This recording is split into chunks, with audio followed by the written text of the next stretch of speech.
How do you clean a pig?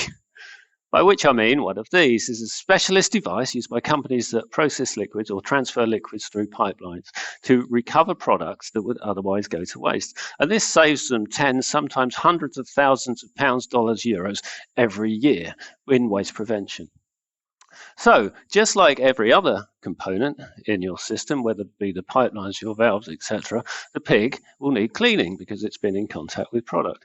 Now, there are various ways to do this, but the most common way is to use a launch housing like this. Now, everything's done automatically, so you don't really have to worry about it. But what happens is when not in use, the pig sits offline. It's isolated from the main transfer system by valves.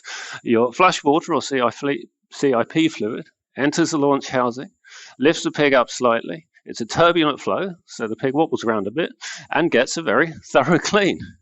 It can also be cleaned up to something like 250 degrees without degradation. Now, the benefits of using a housing like this is that the transfer process can continue while you're cleaning the pig, so it saves time.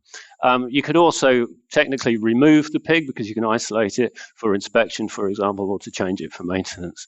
There are safety features and interlocks that would prevent the pig being removed or the casing being opened if the system's pressurized. So it's extremely safe as well.